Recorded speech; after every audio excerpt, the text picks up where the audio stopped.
오늘 새벽 기도회 가운데 나오신 여러분을 환영하며 축복합니다. 네. 오늘 본문 말씀 마가복음 14장 32절부터 42절까지의 말씀을 통해서 깨어 기도하라, 시험에 들지 않게 하라 라는 제목으로 말씀 전할 때 고난의 세 번째 날 주님께서 하신 기도를 통하여 우리의 삶 가운데 또 귀한 깨달음 있기를 주님의 이름으로 축복합니다. 1943년 4월 독일의 한 강제 수용소 안에서 한 신학자가 마지막으로 남긴 글이 세상에 전해졌습니다. 그 이름은 디트리히 본 회퍼, 여러분들이 잘 아시는 독일의 목사님이셨습니다. 그는 당시 히틀러 정권에 저항하며 복음을 따라 행동했고 결국 사망 선고를 받아 형장의 이슬로 사라지게 됩니다. 그는 사형 직전 이런 고백을 합니다. 이것은 끝이 아니다. 이것은 시작이다. 죽음을 앞둔 절체절명의 순간 그는 믿음으로 깨어 있었고 기도하며 하나님의 뜻에 순종했습니다. 기도하는 자에게 죽음은 절대 끝이 아니었습니다. 보네포 목사님이 교수형으로 순교한 때가 언제였냐면 히틀러가 자살하기 불과 3주 전이었습니다. 어떤 이들은 조금만 더 살아 있었으면 더 큰 일을 할 수 있지 않았을까 사람들이 이야기하지만 그의 죽음이 있었기에 하나님은 그의 죽음을 통해 새로운 시작을 허락하신 줄 우리는 압니다. 또한 그의 죽음을 통해 이 세계가 새로 시작되었을 뿐만 아니라 그의 인생 역시 영원한 죽음에서 영원한 생명으로 다시 사는 새로운 시작을 맛보았고 그의 인생은 천국에서 하나님의 놀라운 역사를 누리며 살게 되었을 뿐 아니라 그의 죽음을 통해 세계가 새로운 삶을 얻게 된 것을 봅니다.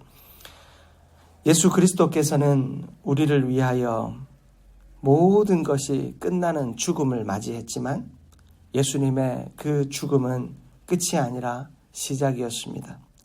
예수님의 죽음은 우리 모두에게 새로운 생명을 허락하여 주셨고 잠들어 있던 제자들에게 그리고 영원히 죽어 있던 인류에게 깨어있음과 생명을 허락하여 주셨습니다.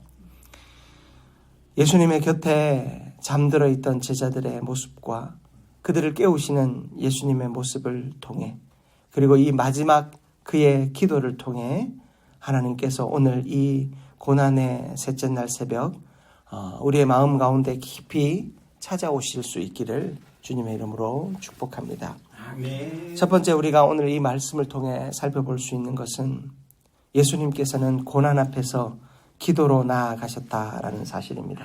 아멘. 예수님은 겟세마네 동산에서 3번의 반복된 기도를 하십니다.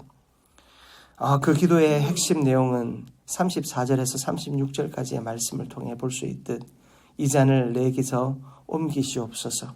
그러나 나의 원대로 마시옵고 아버지의 원대로 하옵소서라고 말씀하고 있습니다.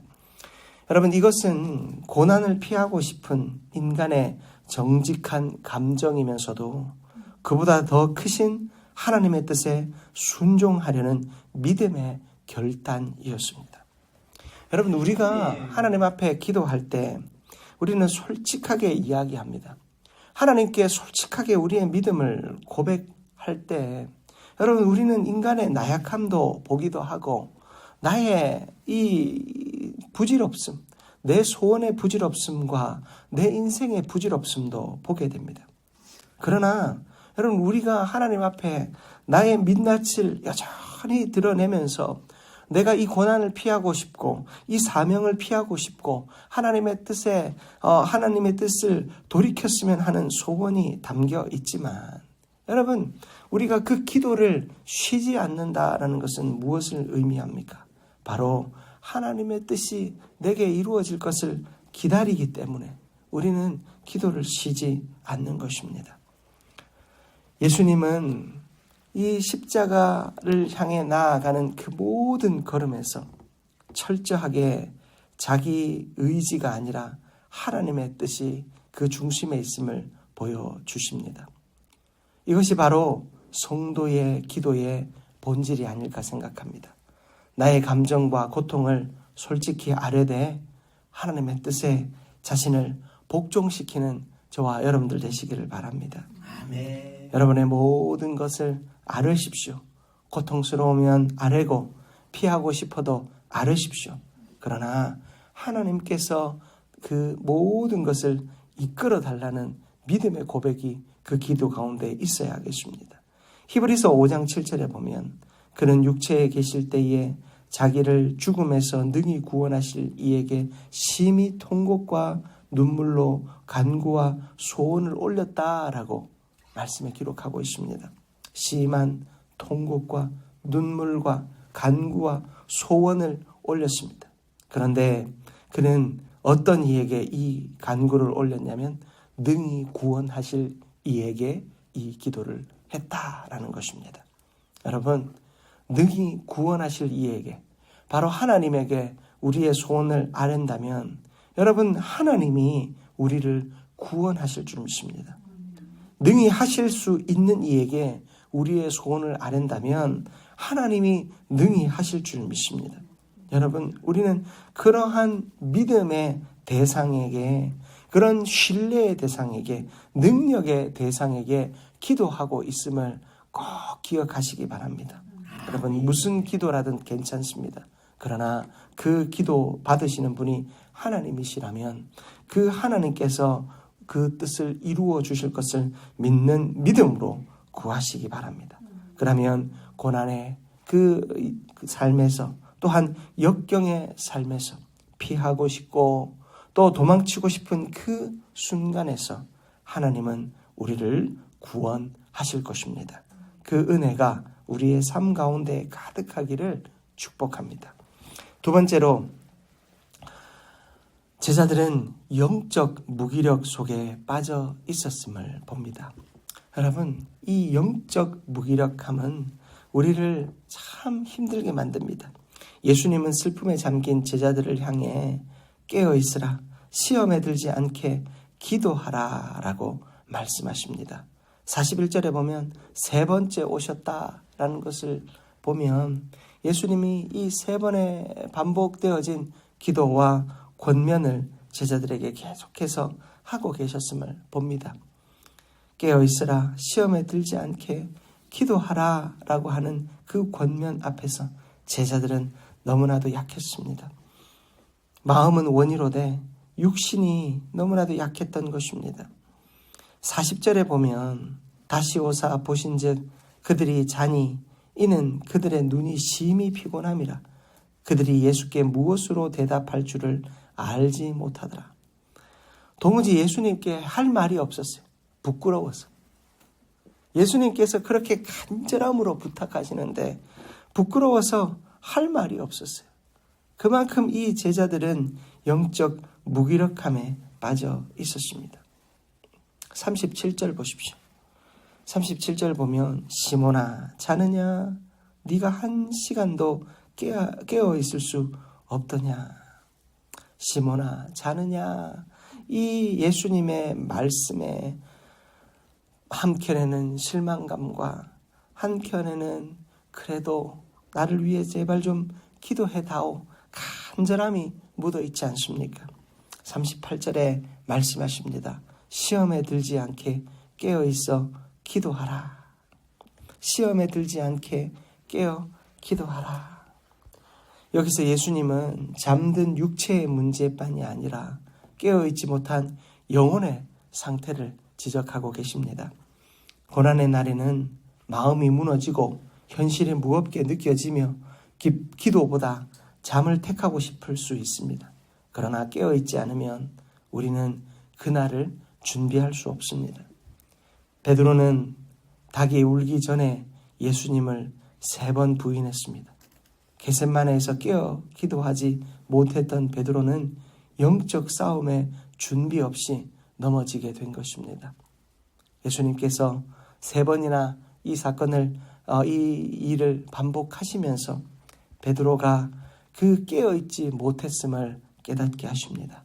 그리고 베드로의 그 실수 앞에서 예수님은 부활하신 후에 그를 찾아오셔서 네가 나를 사랑하느냐 3번 또한 묻게 됩니다.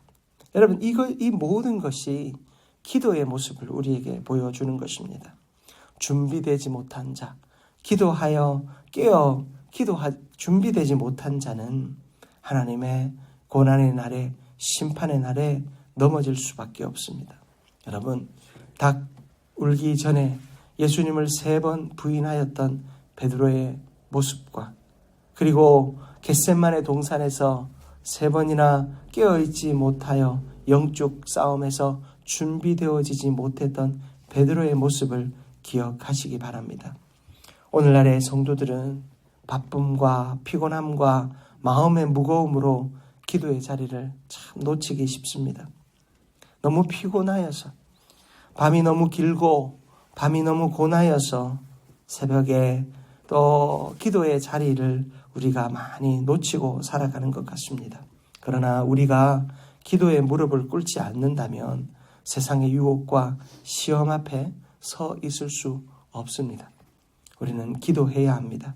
기도는 고난의 해결책이기 전에 고난을 감당할 수 있도록 우리를 준비시키시는 하나님의 은혜의 도구인 줄 믿습니다. 여러분, 기도는 우리를 어떤 문제의 해결 방법을 얻는 곳이라고 여기기 전에 내가 은혜로 살 수 있는, 문제에 빠지지 않는, 그리고 그 문제를 고통으로 여기지 않는 그런 믿음의 자리에 설 수 있게 만드는 은혜의 도구임을 기억하시기 바랍니다. 여러분, 기도하는 자는 준비됩니다. 기도하는 자는 문제를 만나기 전에 이미 그 문제를 해결할 수 있으며, 기도하는 자는 많은 문제를 이미 만나기도 전에 해결하는 줄 믿습니다. 여러분, 우리가 실제로 그런 연구가 있지 않습니까? 우리의 염려 가운데 79%는 아마 한 번도 일어나지 않는다라고 합니다. 우리가 고민하고 걱정하고 문제시하는 일들 대부분은 이미 일어나지 않고 그 가운데 18%, 그 79% 다음에 남은 가운데 이 18%는 보통 쉽게 해결하고 넘어갈 수 있는 문제라고 합니다. 우리가 해결할 수 없는 불가항력적인 문제는 4%에서 5% 정도밖에 되지 않는다라는 연구 발표가 있습니다. 여러분, 기도하는 자에게 하나님은 이미 그 문제를 만나기도 전에 해결하게 하시고, 그 문제를 만나기도 전에 모든 염려를 사라지게 하십니다. 이것이 바로 기도의 능력인 줄 믿습니다. 그러함으로 우리가 기도가 은혜의 도구임을 깨닫고 온전히 깨어 기도함으로 문제를 만나기도 전에 이미 하나님 앞에서 해결함 받는 우리 모두가 되기를 축복합니다. 말씀 마무리하기 원합니다. 오늘 다시 기도의 자리로 나아갈 수 있기를 축복합니다. 예수님은 깨어 기도하셨고 제자들은 잠들어 있었습니다. 예수님은 십자가를 감당하셨고 제자들은 흩어졌습니다. 여러분, 그 결정적인 차이가 어디 있는 줄 아십니까? 기도에 있습니다. 예수님은 눈물로 기도하셨습니다. 그러므로 십자가를 감당할 수 있었습니다. 하나님, 이 잔이 내게서 떠나가게 해주십시오. 하나님, 나 이거 너무 힘이 듭니다. 그렇게 하나님께 주님 부르짖었지만 그는 피하지 않고 십자가를 감당했습니다. 고통이 있었고 눈물이 있었고 고난이 있었고 인간의 나약함이 그의 심령 가운데 있었습니다. 그러나 그는 기도함으로 십자가를 감당했습니다. 그러나 잠들어 있었던 제자들은 예수님 앞에 부끄러워 할 말이 없을 정도로 너무 부끄러웠지만 육신이 약하여 기도하지 못했던 그들은 흩어졌습니다. 십자가의 사건에서 뿔뿔이 흩어졌습니다. 그 결정적인 차이는 기도에 있었음을 기억하시기 바랍니다. 오늘 우리는 고난주간 셋째 날을 맞이하며 깨어 기도하는 자로 서야 할 줄 믿습니다. 시험에 들지 않기 위해, 하나님의 뜻을 분별하기 위해, 그리고 이 세대를 살아가는 하나님의 사람으로 온전히 감당하기 위해 기도해야 할 줄 믿습니다. 사랑하는 성도 여러분, 지금은 자리를 정돈할 때가 아니라 무릎을 꿇을 때입니다. 지금은 피할 길을 찾을 때가 아니라 하나님의 뜻을 구할 때입니다. 이러한 믿음을 가지고 온전히 승리하는 우리 모두가 되기를 주님의 이름으로 축복합니다. 아멘. 사랑과 은혜가 충만하신 하나님 아버지, 너무나도 감사합니다. 아멘. 잠들어 있었던 우리를 이 시간 주 앞에 내려놓고 회개하오니 용서하여 주옵소서. 시험에 들지 않게 하나님의 뜻을 위해, 또 이 세대의 하나님의 사명 잘 감당하기 위해 기도하는 우리가 되게 하여 주옵소서. 아멘. 자리를 정돈하고 일어설 때가 아니라 무릎을 꿇을 때임을 기억하게 하여 주시고, 아멘. 피할 길을 찾을 때가 아니라 하나님의 뜻을 구하는 우리가 되게 하여 주옵소서. 그렇게 주 안에서 온전히 승리하는 우리가 되게 하실 것을 믿사오며 예수 그리스도의 이름으로 기도드립니다. 아멘. 아멘.